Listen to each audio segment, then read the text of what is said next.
రాష్ట్ర కార్యదర్శి పొట్టిగిని శంకర్, లక్ష్మణ్, భట్ట వెంకటరాములు, ఆర్ బాగయ్య అదేవిధంగా మాట్లాడుతూ ఆగస్టు 1న సుప్రీంకోర్టు ఏబీసీల వర్గీకరణ అమలు చేయాలని తీర్పు ఇవ్వడం జరిగింది. అసెంబ్లీ సాక్షిగా సీఎం రేవంత్ రెడ్డి వెంటనే ఏబీసీల వర్గీకరణ చేస్తామని చెప్పి 15 నెలలు అవుతుందని, ఇంతవరకు అమలు కాలేదని, ఏబీసీల వర్గీకరణ వెంటనే అమలు చేయాలని, ఇప్పటికే గ్రూప్ 1, 2, 3 ఫలితాలను నిలిపివేయాలని డిమాండ్ చేశారు. ఏబీసీల వర్గీకరణ చేస్తే మాదిగ ఉపకులాలకు అన్ని రంగాలలో అభివృద్ధి జరుగుతుందని, జరుగుతున్న అసెంబ్లీ సమావేశాలలో సీఎం రేవంత్ రెడ్డి వర్గీకరణ చేస్తున్నట్లు బిల్లు పెట్టాలని డిమాండ్ చేశారు. లేకపోతే పెద్ద ఎత్తున ఆందోళన కార్యక్రమాలు చేస్తామని హెచ్చరించారు. ఈ కార్యక్రమంలో ఎంఆర్పీఎస్ అనుబంధ సంఘాల నాయకులు పాల్గొన్నారు.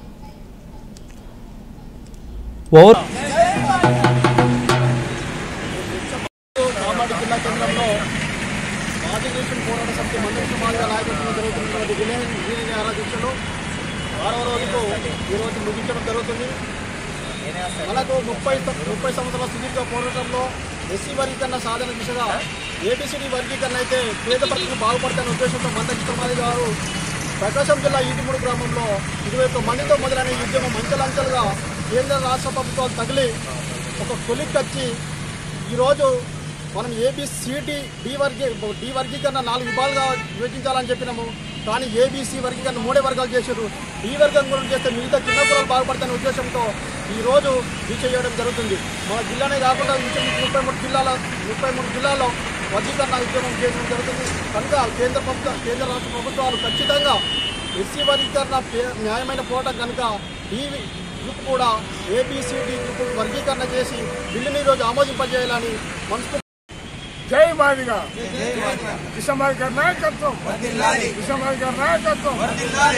ఈరోజు మరి ఏబీసీడీ వర్గీకరణ ఏబీసీ పెట్టి వర్గీకరణ చేస్తామని చెప్పేసి ఈ చట్టసభలో గవర్నమెంట్ అసెంబ్లీలో తీర్మానం చేయడానికి సిద్ధపడని కాదు. అది కాదు, ఒక ఎంఆర్పీఎస్ ఆశయము ఏబీసీడీ కూడా దాంట్లో పొందుపరిచి ఏదైతే అన్ని వర్గాలకు ఎంతైతే భాగం వస్తుందో ఆ భాగాన్ని సమకూర్చి అందరికీ సమాన ఫలాలు అందించాలని చెప్పేసి మేము ఈరోజు అసెంబ్లీ సమావేశాలు నడుస్తున్నాయి. కాబట్టి ఈ అసెంబ్లీ సమావేశంలో ఈరోజు ప్రత్యేకంగా ఏబీసీడీ వర్గీకరణ కోసం మాట్లాడుతున్నారు. కాబట్టి ఆ మాటలు ఏదైతే 9వ ఉంటుంది కాబట్టి మందకృష్ణ గారి పిలుపు మేరకు ఏబీసీడీ వర్గీకరణ కోసం రేవంత్ రెడ్డి సర్కారు గ్రూప్ 1, గ్రూప్ 2, గ్రూప్ 3 నిలిపివేయాలని వెంటనే 3 గ్రూపులుగా చేసినటువంటి రేవంత్ రెడ్డి సర్కారు 4 గ్రూపులుగా ఏబీసీడీ వర్గీకరణ అమలు చేసి దాన్ని వెంటనే గ్రూప్ 1, గ్రూప్ 2, గ్రూప్ 3 నిలిపివేయాలని అందరికీ సమక్షంలో న్యాయం జరగాలని, మాదిగ ఉపకులాలకు న్యాయం చేకూర్చాలని. ఈ ఉద్యోగాలు మీరు ఏమైనా నిర్వహించండి, మేము దానికి అభ్యంతరం చెప్పట్లేదు. కానీ ఫలితాలు మాత్రం ఆపేయాలి. ఎందుకు అంటే ఆ ఎగ్జామ్ నిర్వహించి ఫలితాలు ప్రకటించడానికి చాలా కష్టంతో కూడుకున్నటువంటి పని, అది కాలయాపన జరుగుతుంది. కాబట్టి ఫలితాలు నిలిపివేయాలి. నిలిపివేయకపోతే జరిగే అన్యాయం ఏమైతుంది అంటే ఏదైతే మాదిగ వర్గం ఉందో కనీసం ఒక 10 మంది గ్రూప్ 1 ఎగ్జామ్ రాసినటువంటి ఎస్సీలను తీసుకుంటే దాంట్లో ఒక వ్యక్తి లేదా 2 మా మాదిగ జాతికి చెందినటువంటి బిడ్డలు ఉంటారు. అదే 8 మంది వేరే మా ఎస్సీలో ఉన్నటువంటి వేరే ఉపకులాలకు చెందినటువంటి వ్యక్తులు ఉంటారు.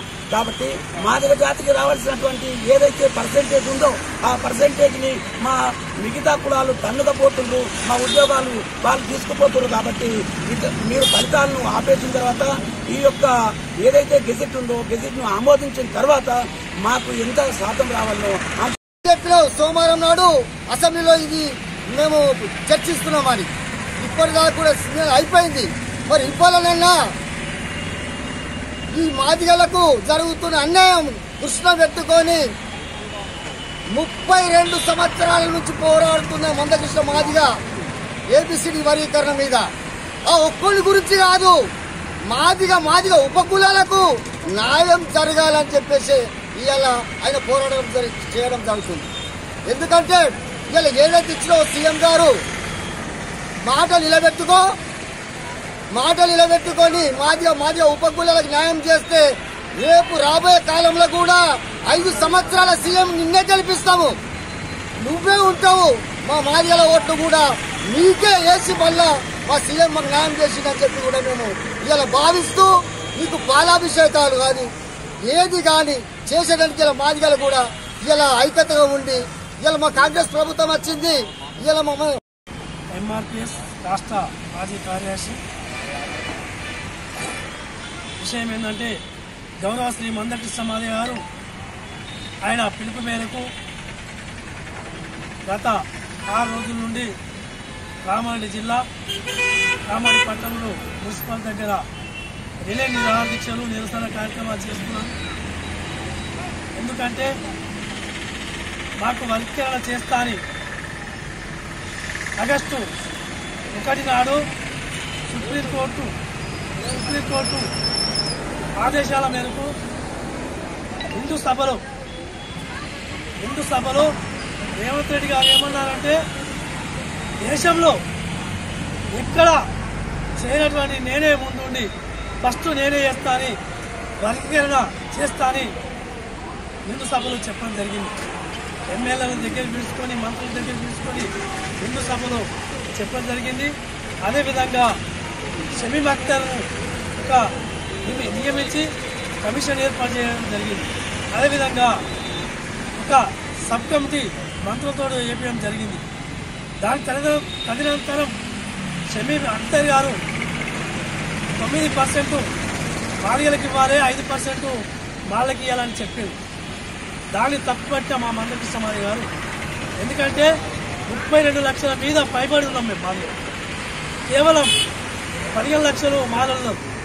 దానికి అనుగుణంగా మాకు 11 చిల్లర వస్తుందని మా మందకృష్ణ మాదిగ గారు రేవంత్ రెడ్డి గారు